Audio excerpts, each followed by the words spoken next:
இந்து சமய அறநிலையத்துறை மூலம் மணவெளி தொகுதியில் உள்ள 11 கோவில்களுக்கு ஒரு கால பூஜைக்கான நிதி உதவி வழங்கும் நிகழ்ச்சி தவளக்குப்பத்தில் உள்ள சபாநாயகர் அலுவலகத்தில் நடைபெற்றது.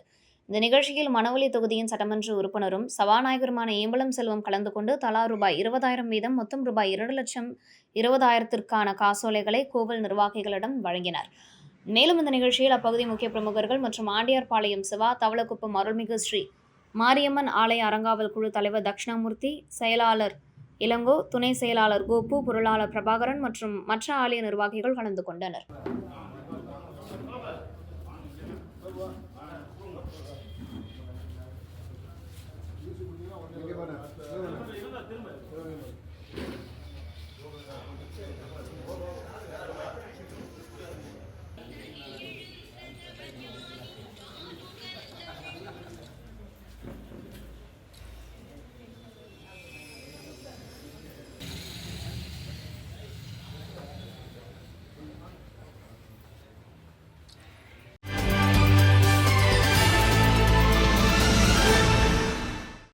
சர்வதேச மாற்றுத்திறனாளி விழா முன்னிட்டு இந்திரா காந்தி விளையாட்டரங்கில் மாற்றுத்திறனாளிகளுக்கு பல்வேறு விளையாட்டுப் போட்டிகள் நடைபெற்றது.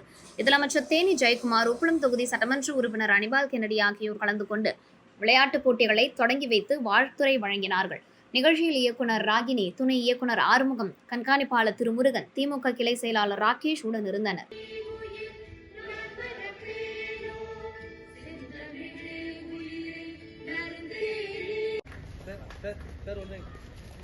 ஸ்டார்டிங் பாருங்க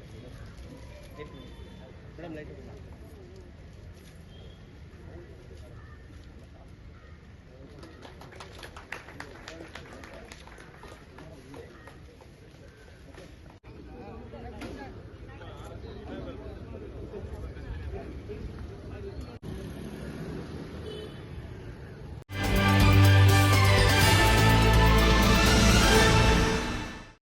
புதுச்சேரி பாஜக சட்டமன்ற உறுப்பினர் கல்யாணசுந்தரம், ஜான்குமார், சுயேட்சை சட்டமன்ற உறுப்பினர்கள் அங்காளன், சிவசங்கரன் கூட்டாக செய்தியாளர்களை சந்தித்தனர்.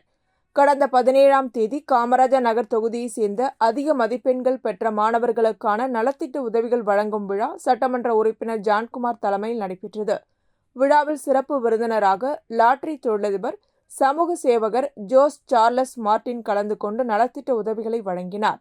இதில் 7 சட்டமன்ற உறுப்பினர்கள் கலந்து கொண்டோம்.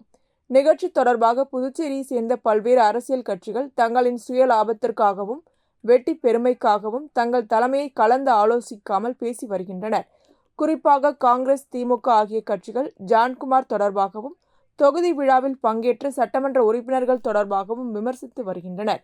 கடந்த கால தேர்தலின் போது இப்போது விமர்சனம் செய்து வரும் அரசியல் கட்சிகளுக்கு ஜோஸ் சார்லஸ் மார்டின் பல கோடி ரூபாய் தேர்தல் நிதியாக தேர்தல் பத்திரம் மூலம் வழங்கியுள்ளார். காங்கிரஸ் புதுச்சேரியை ஆண்டபோதுதான் புதுச்சேரி மாநிலத்தில் லாட்டரி வியாபாரம் கொடிகட்டி பறந்தது. அப்போதெல்லாம் வாய் திறக்காத முன்னாள் முதலமைச்சர் நாராயணசாமி தற்போது அரசியல் நாகரிகம் இழந்து பேசுவதை வன்மையாக கண்டிக்கின்றோம். காங்கிரஸ் முன்னாள் முதலமைச்சர் எவ்வளவு கொள்ளையடித்துள்ளார் என்பது மக்களுக்கு தெரியாதா? யார் வேண்டுமானாலும் அரசியல் கட்சி தொடங்கலாம், போட்டியிடலாம் என்பதுதான் சட்டம். இதில் மார்டின் மகனுக்கு மட்டும் எந்த விதிவிலக்கும் இல்லை. எங்களுக்கு அறிவுரை கூறும் அளவிற்கு நாராயணசாமிக்கோ காங்கிரசாருக்கோ அருகதை இல்லை. எங்கள் கட்சியில் ஆட்சியில் உரிமைகள் கிடைக்காத போது குரல் எழுப்பியுள்ளோம். அதற்காக கட்சிக்காரர்கள் இல்லை என கூற முடியாது. நாங்கள் பாஜகவின் ஏ டீம், பி டீம் இல்லை, நாங்கள் தான் பாஜக டீம் என கூறினார். பழைய அம்பாசிடர் காரை பெயிண்ட் அடித்து ஓட்டக்கூடாது, புதியவர்கள் தேர்தலில் வருகிறோம் என தெரிவித்தார். எவ்வளவு ஊழல்கள், எவ்வளவு கொள்ளைகள், எவ்வளவு என் தொகுதியில குறிப்பாக சொல்லப்போனா ஜோசப்புடைய, சந்திரசேகருடைய கொலை கேஸ்ல இவங்கெல்லாம் தொடர்பு இருக்கிறாங்க. எனக்கு தெரியும், நான் நிரூபிக்க முடியும். சிபிஐக்கு நான் கொடுத்தேன்னா இதுல எத்தனை முன்னாள் அமைச்சர், முன்னாள் முதலமைச்சர்லாம் உள்ள போகணும்னு சொல்ல முடியாது. அதெல்லாம் என்கிட்ட ஆதாரத்தோட இருக்குது. எவ்வளவு இவங்க ஹோண்டாய் கம்பெனில எவ்வளவு அந்த கம்பெனிக்கு நிறுவனத்து மூலியமா பணம் வாங்கின, அக்கௌண்ட்ல வாங்கின எல்லா ஆதாரமும் என்கிட்ட இருக்குது. அதனால இதெல்லாம் பேசுறதுக்கு நாராயணசாமிக்கு எந்த தகுதியும் கிடையாது, எந்த அருகதையும் கிடையாது. எந்த அருகதைக்கு அவருக்கு பேசுறதுக்கு? அவங்க தலைமை காசு வாங்கிக்கிறாங்க மார்டினாவிட்ட, கட்சி நிதியா பல கோடிக்கணக்கான ரூபாய் வாங்கிக்கிறாங்க. திராவிட முன்னேற்ற கழகக்கூடிய தலைவர் சிவா அவர் பேசுறாங்க, அவங்க பணம் வாங்கிக்கிறாங்க.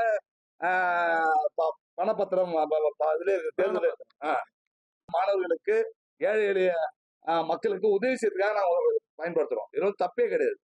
அதனால என்ன வார்த்தை பேசணும், எதை பேசணும் தெரியாம நாராயணசாமி போன முறை பேசிதான் ஒரு கவர்மெண்ட் இல்லாம ஆகிட்டாரு. காங்கிரஸே இல்லாம ஒரு எம்எல்ஏ என்கிறத வாடகை போனவரு, ஒரு எம்எல்ஏ அங்க இது மாகில ஜெயிச்சு. இதான் நாராயணசாமியுடைய அரசியல் வரலாறு.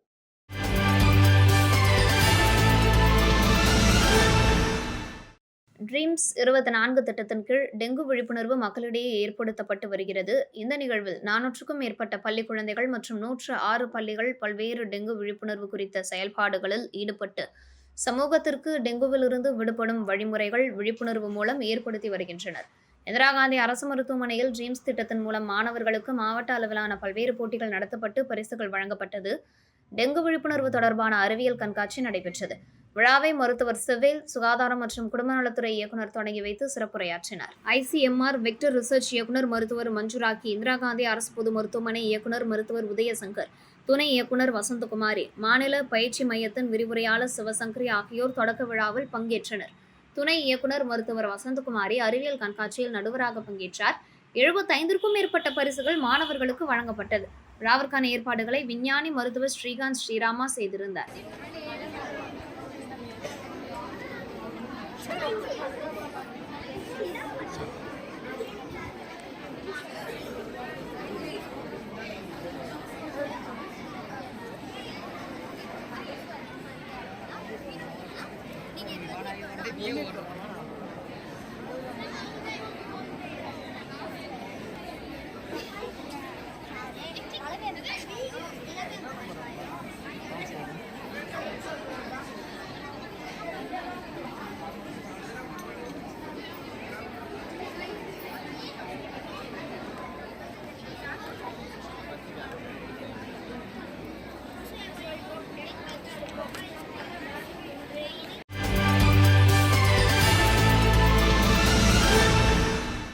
பாரம்பரிய உணவு திருவிழா நிகழ்ச்சி முத்துரத்னம் பள்ளியில் நடைபெற்றது. விழாவிற்கு பள்ளியின் தாளாளர் மருத்துவர் ரத்ன ஜனார்த்தனன் அவர்கள் தலைமை தாங்கினார். தலைமை விருந்தினராக சித்த மருத்துவர் துறையின் மருத்துவர் பூவிழி கலந்து கொண்டு உணவு திருவிழா நிகழ்ச்சியினை குத்துவிளக்கேற்றி துவக்கி வைத்தார். சிறப்பு விருந்தினராக புதுச்சேரி மாநில கோஜூரியோ கராத்தே சங்க மாநில செயலாளர் கராத்தே சுந்தர்ராஜன் கலந்து கொண்டு மழலையர்களுக்கு வாழ்த்துரை வழங்கினார். பள்ளியின் முதல்வர் கவிதா சுந்தர்ராஜன் முன்னிலை வகித்தார். நிகழ்ச்சியின் ஒரு பகுதியாக மழலை மாணவர்கள் இயற்கை பாரம்பரிய முறையில் செய்த உணவுகளை காட்சிப்படுத்தினர். மேலும் அதன் பயன்களையும் விளக்கி கூறினர். இந்த நிகழ்ச்சியானது பார்வையாளர்களை கவரும் வகையில் அமைந்திருந்தது. விழாவின் ஏற்பாடுகளை மழலையர் பள்ளியின் ஆசிரியர்கள் லட்சுமி பிரியா, மகாலட்சுமி மற்றும் பிரியதர்ஷினி ஆகியோர் செய்திருந்தனர்.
புதுச்சேரி உப்பளம் தொகுதிக்குட்பட்ட ஜீவானந்தம் வீதியில் மின்கம்பத்தின் கீழே வயர்கள் தொங்குவதால் அங்கு செல்பவர்கள் மற்றும் பொதுமக்கள் தொடுவதால் மின்சாரம் தாக்கும் அபாயம் உள்ளது.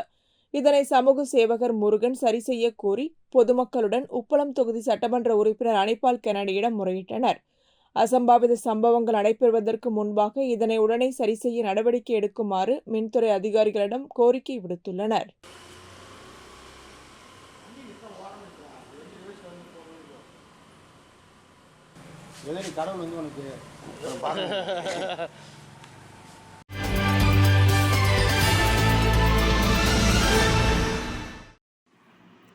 கரிக்கலாம்பாக்கம் அருணை ஆங்கில மேல்நிலைப் பள்ளியில் நடைபெற்ற அறிவியல் கண்காட்சியை பள்ளியின் மருத்துவர் சந்தானம் தலைமையில் சிறப்பு விருந்தினர்கள் FDPSFEIA துணைத் தலைவர் அழகேசன், பொருளாளர் மோகன்தாஸ், இணை பொருளாளர் மாணிக்கம் ஆகியோர் கலந்து கொண்டு கண்காட்சியை துவக்கி வைத்தனர். கண்காட்சியில் மாணவர்கள் ஆர்வமுடன் பங்கேற்று பல்வேறு விதமான அறிவியல் படைப்புகளை காட்சிப்படுத்தினர்.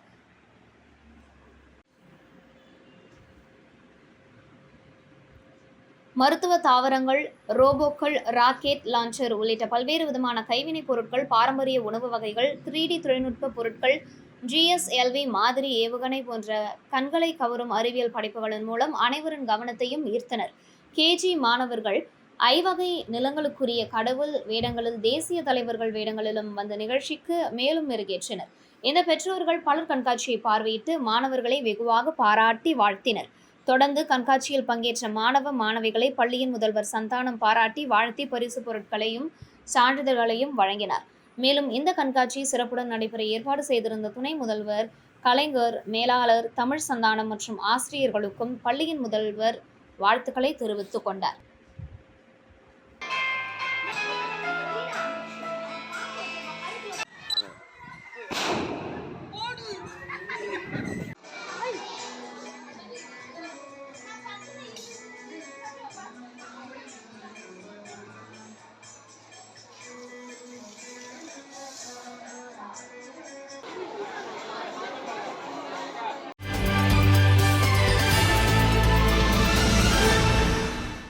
புதுச்சேரி மாநிலம் முழுவதும் மகாத்மா காந்தி தேசிய ஊரக வேலை உறுதி திட்டத்தின் கீழ் 100 நாள் வேலை அனைத்து கிராம பஞ்சாயத்துகளிலும் நடைபெற்று வருகிறது. அந்த வகையில் அரியாங்குப்பம் வட்டார வளர்ச்சி அலுவலகம் மூலம் அரியாங்குப்பம், தவளக்குப்பம், புறனாங்குப்பம், நல்லவாடு, ஆண்டியார்பாளையம், அபிஷேகப்பாக்கம், டிஎன்பாளையம் உள்ளிட்ட பகுதிகளில் நடத்தப்பட்டு வருகிறது. ஆனால் 100 நாள் வேலை தொடங்க பூமி பூஜை செய்து 1 மாதம் ஆகியும் பணி தொடங்கவில்லை. இதனால் அதனை நம்பியுள்ள ஏழை நடுத்தர மக்களின் வாழ்வாதாரம் பாதிக்கப்படுகிறது என ஆண்டியார்பாளையம் கிராம மக்கள் பாஜக பிரமுகர் சிவா என்ற சிவபாலன் தலைமையில் தொகுதி சட்டமன்ற உறுப்பினரும் சபாநாயகருமான செல்வத்தை அவரது இல்லத்தில் நேரில் சந்தித்து கோரிக்கை வைத்தனர். கோரிக்கையை ஏற்ற சபாநாயகர் செல்வம் சம்பந்தப்பட்ட அதிகாரியை போன் மூலம் தொடர்பு கொண்டு பேசி விரைவில் வேலை தொடங்க உத்தரவிட்டார்.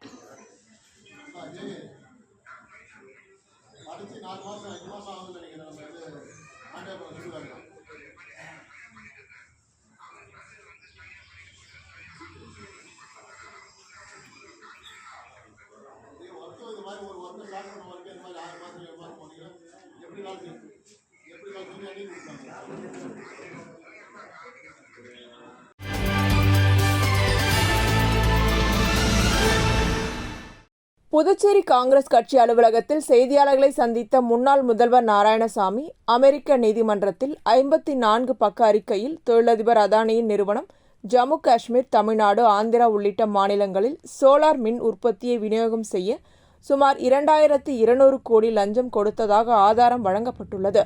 இதனையடுத்து அதானி மற்றும் அவரது மருமகன் உட்பட 7 பேருக்கு பிடியாணை பிறப்பிக்கப்பட்டுள்ளது. ஆனால் மத்திய அரசு அதானி மீது எந்த நடவடிக்கையும் எடுக்கவில்லை.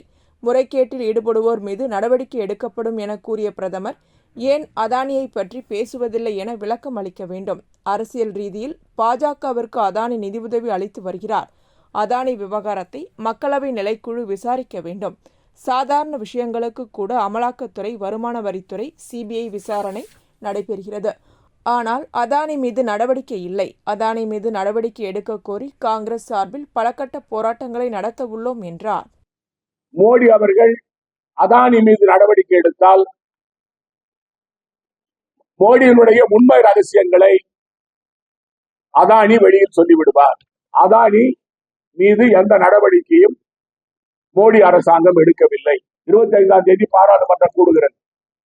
உண்மையிலேயே நரேந்திர மோடிக்கும் அதானிக்கும் சம்பந்தம் இல்லை என்றால் மோடி அவர்கள் தானாக முன்வந்து பாராளுமன்ற நிலைக்குழு விசாரணைக்கு அவர் ஏற்றுக்கொண்டு விசாரணை உடனடியாக முடித்து அதானி மீது நடவடிக்கை எடுக்கப்பட வேண்டும்.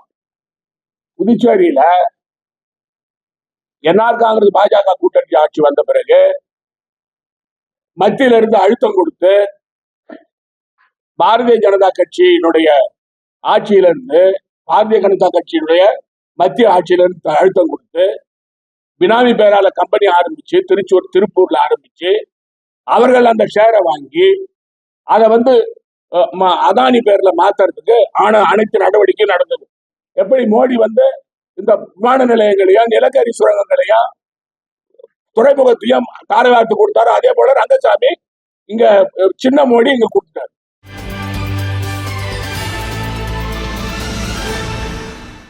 புதுவையில் அனைத்து ரேஷன் கடைகளை திறக்க கோரியும் ரெஸ்டோ பார்களை தடை செய்ய கோரியும் அனைத்திந்திய மாதர் சங்கத்தினர் புதுச்சேரி முழுவதும் பிரச்சாரம் செய்தனர். சாரத்தில் தொடங்கி புதுவை முழுவதும் பிரச்சாரம் செய்தனர். இந்நிகழ்ச்சியில் மாதர் சங்க நிர்வாகிகள் சத்யா, உமா, அனைத்திந்திய மாதர் சங்கத்தினர் நிர்வாகிகள் கலந்து கொண்டு வீதி வீதியாக பிரச்சாரம் செய்தனர்.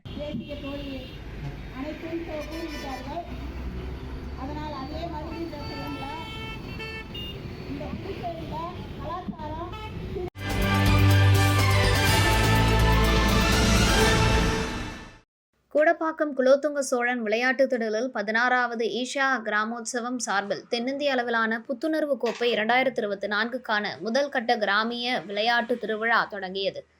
கூடப்பாக்கம் குலோத்துங்க சோழன் திடலில் ஆண்களுக்கான கைப்பந்து போட்டி 2 நாட்கள் நடைபெறுகிறது. 2 நாட்கள் நடைபெறும் இப்போட்டியின் துவக்க விழா இன்று நடைபெற்றது. நிகழ்ச்சியை அமைச்சர் சாய்ஜெய் சரவணன்குமார் அறிவுறுத்தலின்படி ஊசுடு தொகுதி பாரதிய ஜனதா கட்சியின் தொகுதி ஒருங்கிணைப்பாளர் சாய்ஜெய் தியாகராஜன் தலைமை தாங்கி போட்டியினை தொடங்கி வைத்தார். குலோத்துங்கன் சோழன் ஸ்போர்ட்ஸ் கிளப் தலைவர் அய்யனார் முன்னிலை வகித்தார். மேலும் இந்த நிகழ்ச்சியில் துணைத் தலைவர் ராமதாஸ், குலோத்துங்க சோழன் ஸ்போர்ட்ஸ் கிளப் அணி தலைவர் மணிகண்டன் மற்றும் விளையாட்டு வீரர்கள் பலர் கலந்து கொண்டனர். மாநில அளவில் இப்போட்டிகள் நடத்தப்படும். போட்டியில் முதல் பரிசாக 5 லட்சம் வழங்கப்படுகிறது. அந்த வகையில் ஈஷா கிராமோத்சவத்தையொட்டி ஆண்களுக்கான கைப்பந்து போட்டி கூடப்பாக்கம் மந்தவெளி திடலில் தொடங்கியது. கைப்பந்து போட்டியில் புதுச்சேரி மற்றும் தமிழக அளவில் 26 அணியினர் கலந்து கொள்கின்றனர். இப்போட்டியில் வெற்றி பெறும் அணியினர் வருகின்ற டிசம்பர் 28ஆம் தேதி கோவையில் ஈஷா யோகா மையத்தில் நடைபெறும் தென்னிந்திய அளவிலான இறுதிப் போட்டியில் பங்கேற்க தகுதி பெறுவார்கள் என்பது குறிப்பிடத்தக்கது. 2 நாட்கள் நடைபெறும் இப்போட்டியின் பரிசளிப்பு விழா நவம்பர் 24ஆம் தேதி நடைபெறுகிறது. நிகழ்ச்சிக்கான ஏற்பாடுகளை புதுவை ஈஷா தன்னார்வலர்கள் செய்து வருகின்றனர்.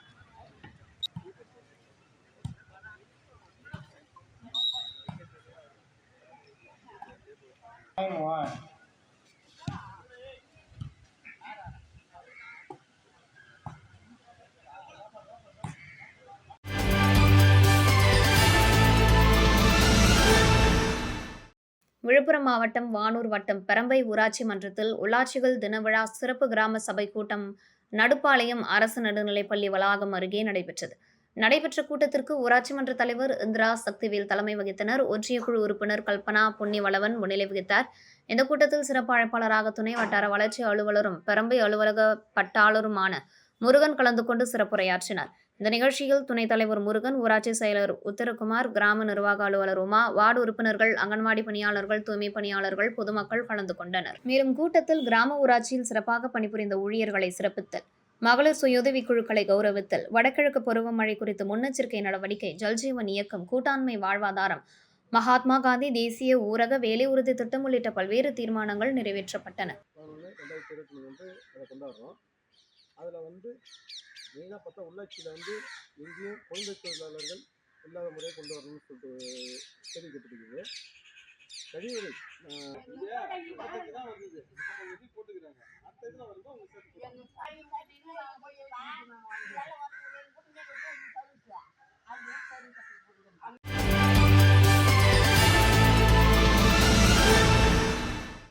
விழுப்புரம் மாவட்டம் மரக்காணம் கரிப்பாளையம் கிராமத்தில் உள்ள ஸ்ரீ தண்டுமுத்துமாரியம்மன் ஆலயத்தில் 5ஆம் ஆண்டு திருவிளக்கு பூஜை பெருவிழா நடைபெற்றது. கணபதி ஹோமத்தை தொடர்ந்து ஆலயத்தில் உள்ள அனைத்து தெய்வங்களுக்கும் சிறப்பு அபிஷேகம் நடைபெற்றது. மாலை 4 மணிக்கு ஸ்ரீ தர்மசாஸ்தா ஐயப்பசாமி திருவீதி உலாவும் 7 மணி அளவில் திருவிளக்கு பூஜை மற்றும் ஐயப்பன் பஜனை பாடல் பாடி இரவு 9 மணிக்கு நிறைவு பெற்றது. இப்பூஜையில் 500க்கும் மேற்பட்ட பக்தர்கள் கலந்து கொண்டு ஐயனின் அருளை பெற்றனர். நிறைவாக பூஜையில் கலந்து கொண்ட அனைவருக்கும் ஐயனின் அருட்பிரசாதம் அன்னதானமாக வழங்கப்பட்டது. இப்பூஜையில் புதுச்சேரி மாநில சபரிமலை ஐயப்ப சேவா சமாஜத்தின் சார்பில் மாநில நிர்வாகிகள், கௌரவ தலைவர் வெங்கடேசன், அன்னதான கமிட்டி தலைவர் சுப்ராயன், பொதுச் செயலாளர் தட்சிணாமூர்த்தி, நிர்வாக செயலாளர் வீரமணி, சுப்ராயன், செயற்குழு உறுப்பினர் நாகராஜ் ஆகியோர் கலந்து கொண்டனர். இப்பூஜைக்கான ஏற்பாடுகளை கிராமவாசிகள் மற்றும் ஐயப்ப பக்தர்கள் செய்திருந்தனர்.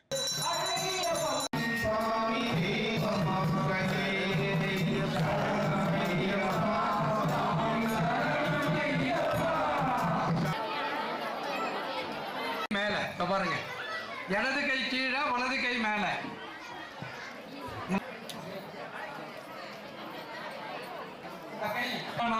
சபரிகிரீஸ்வர சுவாமி நம. அநேக கோடி தரிசன பிராப்தியர்த்தம்